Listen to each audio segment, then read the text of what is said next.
Дзень правовой асветы арганізавала Федэрацыя прафсаюзаў Беларусі для калектыву салігорскай калінкі. На сустрэчу з работніцамі швейнага прадпрыемства прыехаў галоўны прававы інспектар працы беларускага прафсаюза работнікаў галін прамысловасці Белпрафмаш Іван Цыпко.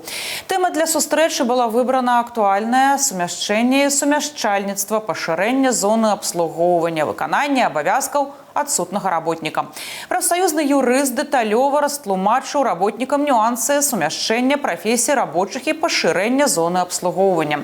Адмысловая ўвага была нададзена прынцыповым адрозненням сумяшчэння ад сумяшчальніцтва, што вельмі важна для правільнага афармлення працоўных адносін і карэктнага налічэння выплат. Пасля прававога ўсеўча працаўніцы прадпрыемства змаглі асабіста задаць пытанні прававому інспектару працы. Очень такие живые темы, необходимость помощи людям, которые приходят, нуждаются, и им необходимо какой-то совет дать, куда пойти, как в ситуации поступить. Находим ответы, помощь оказываем по мере возможности. Задают вопросы не только по трудовому законодательству, вопросы и по семейному, может быть, какому-то праву, по жилищному иногда.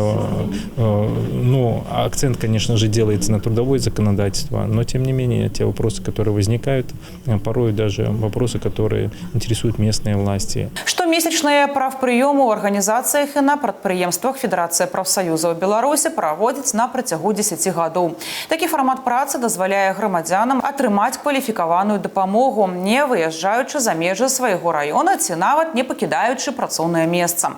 Традыцыйна ў цэнтры ўвагі пытанні працоўнага заканадаўства, прадстаўлення водпускаў, налічэнне заработнай платы і гарантыі для розных катэгорый работнікаў.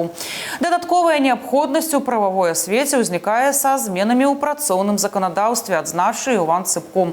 Цяпер рыхтуецца сур'ёзны пакет змен у працоўны кодэкс. У Федэрацыю прафсаюзаў ужо паступілі некалькі праектаў.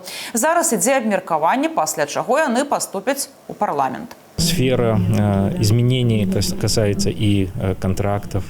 Это и существенных изменений труда, то есть что считать, в каком порядке, по срокам тоже там есть новшества.